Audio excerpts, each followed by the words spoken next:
Take. வணக்கம் நண்பர்களே, நம்முடைய இந்த இணையதளத்தை பார்வையிட வந்ததற்கு வணக்கத்தையும் மிக்க நன்றியும் தெரிவித்துக் கொண்டு, இன்னைக்கு என்ன குரலை நாம பார்க்க போறோம்னா, இந்த நிழற்படத்தின் மூலம் என்ன குரலுக்கு விளக்கம் கேட்க போறீங்கன்னா எனக்கு என்னென்ன எதை பத்தி எழுதிருக்கேன்னா, இந்த குரல் வந்து ஒரு நிமிஷம், ஏன்னா எதையுமே யோசிக்கிறது இல்லையா, என்ன பத்தின்னா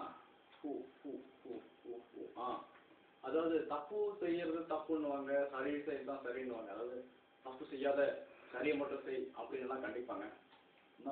அதாவது அந்த முயற்சியில் தான் இருக்கு. தப்பு செஞ்சான் தோத்து போயிட்டான், சரி செஞ்சான் ஜெயிச்சிட்டான் அப்படின்னு எல்லாம் கிடையாது. அந்த முயற்சி அப்படின்ற ஒரு முயற்சி என்ற ஒரு சக்திக்கு நான் முக்கியத்துவம் எங்க வரைக்கும் கொடுத்துருக்குன்னு பாருங்க. எல்லாரும் புகழ்ந்துதான் இருக்காங்க. அந்த நிகழ்ச்சியில அந்த முயற்சி எவ்வளவு ஒரு பெரிய விஷயத்த காட்டுது நான் இந்த பொருளுக்கு காட்டியிருக்கேன்.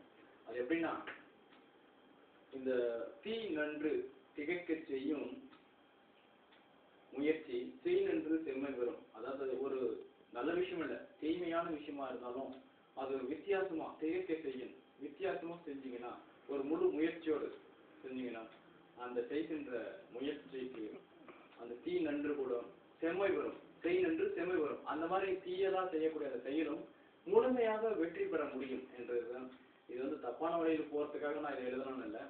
அந்த முயற்சி என்பது எடுக்கும் விதத்திற்கு அது தக்க பலனை கொடுக்கும் அப்படின்றது தான். அதனால ஒவ்வொருத்தரும் வாழ்க்கையில முயற்சி பண்ணுங்க. சரியா தப்போ உங்க மனசுக்கு பிடித்ததை செய்யுங்க, நிச்சயம் அதில் வெற்றி பெறுவீர்கள் என்பதற்கு அந்த முயற்சி என்பது ஒரு காரணம். அது ஒரு அடையாளமாக இருக்கும். அந்த முயற்சிக்காக தான் இந்த குரல் எடுத்துக்கேன். இந்த விளக்கத்தோடு மீண்டும் அடுத்த குரலில் உங்களை சந்திக்கும். உங்களோட விடைபெறுவது நான் உங்கள் தமிழ் செல்வன். அப்படியே கட் பண்ணி